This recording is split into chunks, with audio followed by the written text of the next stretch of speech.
Hi friends, welcome to Nadiya creatives. இன்னைக்கு நம்ம பார்க்க போறது முடக்கத்தான் கீரையை வச்சு ஒரு ரெசிபி தான். முடக்கத்தான் கீரையில நிறைய ரெசிபி பார்த்துருப்பீங்க, சூப் பார்த்துருப்பீங்க, ரசம் பார்த்துருப்பீங்க. நான் இன்னைக்கு வந்து முடக்கத்தான் கீரையை வச்சு ஒரு குழம்பு ரெசிபி எப்படி செய்யறதுன்னு பார்க்கலாம் வாங்க. அதுக்கு அந்த குச்சி மாதிரி இருக்க அந்த இதெல்லாம் எடுத்துட்டு வெறும் இலையை மட்டும் நம்ம கிளீன் பண்ணி அலசி எடுத்து வச்சாச்சு. அதுக்கு நல்ல ஒரு பெரிய பூண்டு 2 பூண்டு அளவுக்கு உரிச்சு வச்சிருக்கேன். இது பூண்டு தான் நல்லா ஃப்ளேவர் கொடுக்கும். அப்புறம் கொஞ்சமா சின்ன 2 துண்டு அளவுக்கு தேங்காய் பதியை பொடியா கட் பண்ணி வச்சிருக்கேன். கொஞ்சமா கருவேப்பிலை, அதுக்கப்புறம் ஒரு 2 மீடியம் சைஸ் வெங்காயம் பொடியா கட் பண்ணி வச்சிருக்கேன். இது கொஞ்சமா வந்து தாளிப்புக்கு எடுத்துட்டு மிச்சத்தை வந்து நம்ம சேர்த்துக்க போறோம்.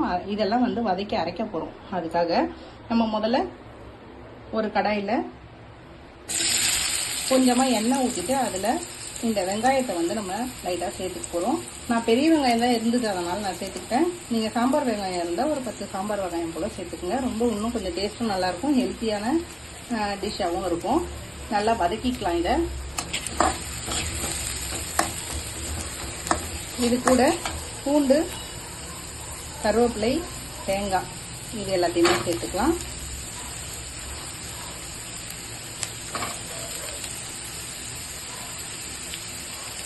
இது டிஃபனுக்கும் நல்லா இருக்கும்.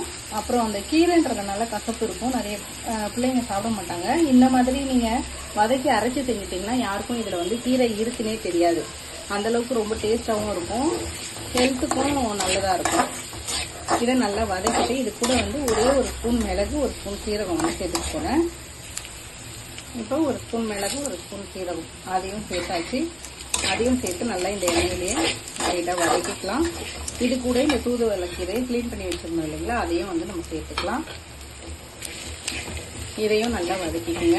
இந்த எண்ணெயில நல்லா வதக்கி கொடுத்துட்டு நம்ம ஆற வச்சு அரைச்சி கொண்டு வர போறோம். அவ்வளவுதான் இதோடைய இன்கிரீடியன்ஸ். இப்போ இது நல்லா வதக்கியாச்சு. இது கூட வந்து நான் ஒரே ஒரு ஸ்பூன் அளவுக்கு சுக்கு தூள் வந்து சேர்த்துக்கிறேன்.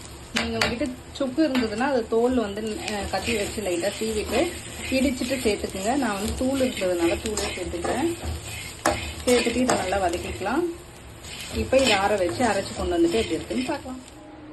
இப்போ ஆற வச்சுட்டு இதை நல்லா அரைச்சி கொண்டு வந்துட்டேன். இந்த அளவுக்கு நல்லா வந்து பேஸ்டா அரைச்சாச்சு. இப்போ வந்து தாளிப்பு எப்படின்னு பார்த்துடலாம். அதுக்கு கடாயில திரும்பி எண்ணெய் வச்சிருக்கேன். எண்ணெயில கடுகு, வெந்தயம், அப்புறம் தாளிப்பு வடகம். இது தாளிப்பு வடகம் போடும்போது ரொம்ப டேஸ்டா இருக்கும், அதனால சேர்த்திருக்கேன். கருவேப்பிலை இது எல்லாமே வதக்கி அரைச்சதுனால நான் எதுவும் கருவேப்பிலை எல்லாம் சேர்க்கல. இது நல்லா பொரிஞ்சு வந்தோடனே வெங்காயம், தக்காளி சேர்த்து நம்ம வதக்கிக்கலாம். இப்ப நல்லா வெடிச்சு வருது பாருங்க. இந்த சமயத்துல வந்து ஒரு அரை வெங்காயம் அளவுக்கு பொடியா கட் பண்ணி சேர்த்துக்கலாம். இப்ப இதுலயே தக்காளி வந்து ஒரு 2 மீடியம் சைஸ் தக்காளி பொடியா கட் பண்ணி வச்சிருக்கேன். அதையும் சேர்த்து நல்லா வதக்கிக்கலாம்.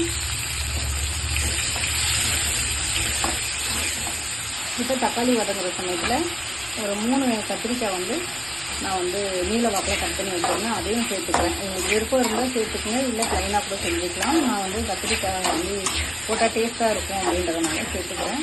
இந்த கிளைமேட்டுக்கு இந்த மழை, குளிர், இந்த இதுக்காக நம்ம இது சுக்கு மிளகு குழம்புக்கு ஈக்குவலான ஒரு இது. அதே மாதிரி முடக்கத்தான் வந்து நமக்கு கை கால் இந்த முடக்குவாதம் இதுக்கெல்லாம் நல்லதுன்னு சொல்லுவாங்க. முட்டி வலி, எலும்பு எல்லாம் வலிக்கெல்லாம் ரொம்ப நல்லது. அது கூட நமக்கு இந்த குளிருக்கு ஏற்ற மாதிரியான இன்கிரீடியன்ஸும் சேர்த்து நம்ம சூப்பரான ஒரு குழம்பு வச்சுட்டு இருக்கோம். இப்போ இதில் நம்ம அரைச்சி வச்சிருந்த இந்த மசாலா வந்து சேர்த்துக்கலாம். சேர்த்துட்டு இதையும் கொஞ்சம் தண்ணி சேர்த்து நம்ம கலந்து மிக்சி ஜாரில் இருக்கிறதையும் சேர்த்துக்கலாம்.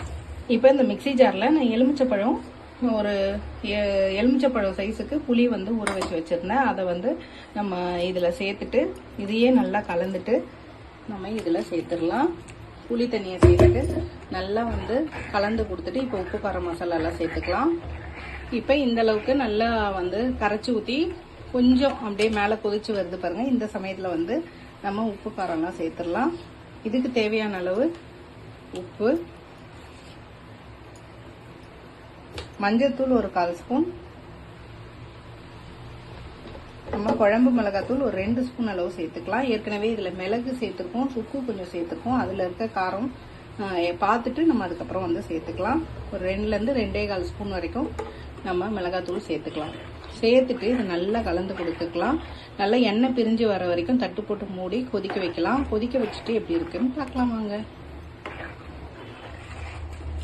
இப்போ நல்லா எண்ணெய் பிரிஞ்சு வந்து சூப்பராக நமக்கு கொதிச்சு வந்திருக்கு பாருங்க. ஒரு 10 நிமிஷம் தட்டு மூடி வச்சு வேக வச்சா இந்த அளவுக்கு நமக்கு சூப்பரான முடக்கத்தான் கீரை குழம்பு ரெடி ஆயிடுச்சு. இதே மாதிரி செஞ்சு பாருங்க. செஞ்சு பார்த்துட்டு கண்டிப்பாக கமெண்ட்ல எப்படி இருக்குன்னு சொல்லுங்க. உங்களுக்கு பிடிச்சிருந்தா லைக் பண்ணுங்க, ஷேர் பண்ணுங்க, கமெண்ட் பண்ணுங்க, சப்ஸ்கிரைப் பண்ணுங்க. பக்கத்தில் பெல் ஐக்கான் பட்டனை ப்ரெஸ் பண்ண மறந்துடாதீங்க. தேங்க்யூ.